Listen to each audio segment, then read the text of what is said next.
So basically, I had to really struggle to get videos. I mean, you go through this, but very often it's not recorded. So this is quite a black cataract, as you can see.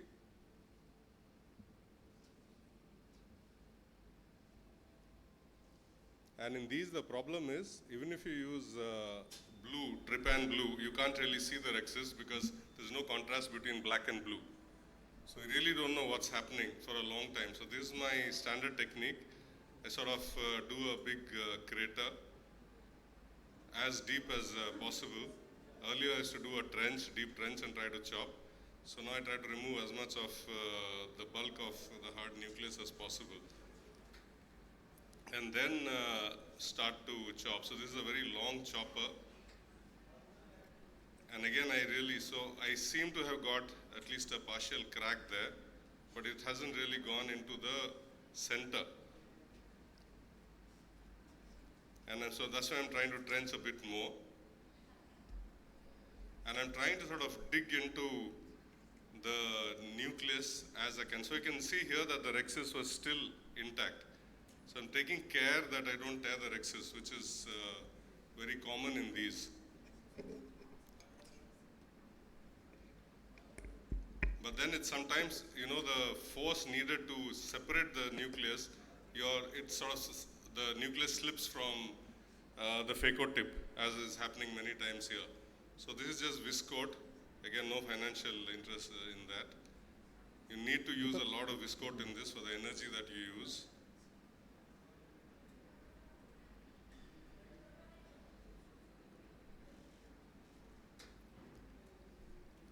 And here I realize, for some reason I chopped that, and then there was a slight red glow, and I realized that the rexus is tearing there. You can see a bit. So I thought, okay, let me keep holding the nucleus like this and try and complete that into a rexus. So I go in with my micro rexus forceps.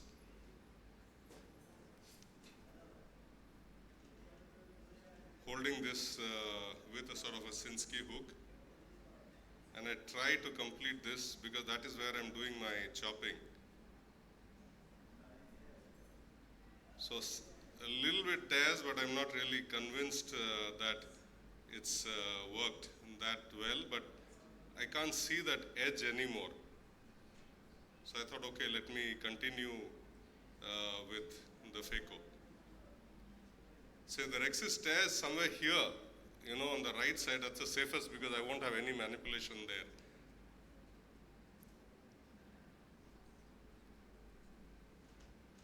So now I realize that the rexus has gone to the periphery. And that's why I decide to sort of not do any manipulation in the bag. But it's like petals, it's sort of broken up. And I'm using a lot of viscoelastic, haven't shown it. So basically I'm doing all the manipulation now. That part of it outside the bag, because every time you stretch, otherwise the bag stretches and the rexus can go behind through the equator into the posterior capsule. So I'm sort of lifting that part out, tilting it out of the bag, and I'm sort of trying to emulsify these petals. But this I'm able to do because the chops have gone almost up to the center, so that at least I can lift up those little petal-like things. It's very hard, but I can lift them up. So this wasn't a rexus which ran away right at the beginning. It happened because of the chopper itself. I couldn't see the rexus, the capsule, against the very dense nucleus. And though I was taking precautions, sort of rubbing it against the nucleus, even then it can tear.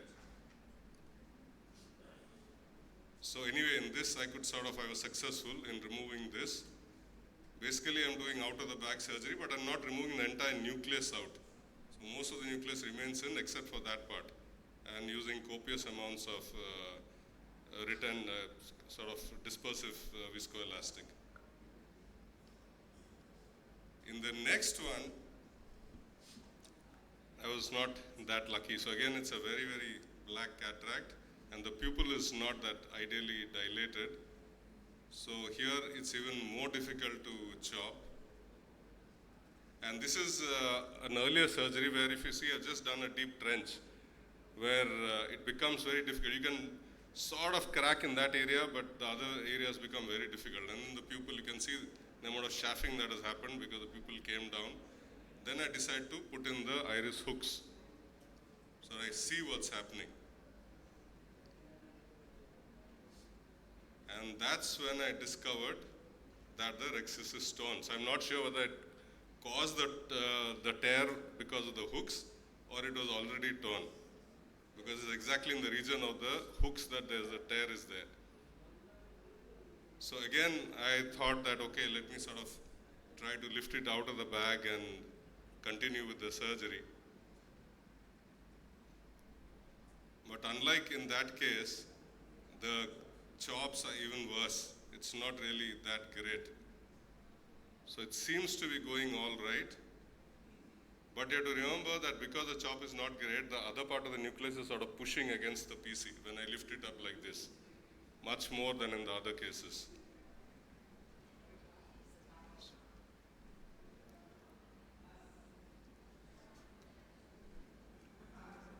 So while doing this, at one stage I suddenly realized that the PC is gone.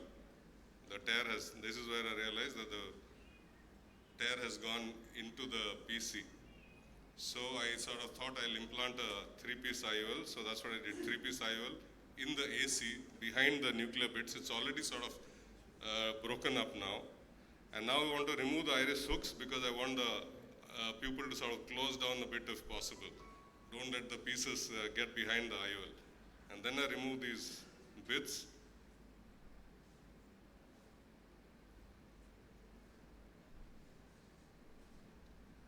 And once that's done, I sort of implant the haptics in a safe zone in the sulcus. So I try right angles to where the PC has torn.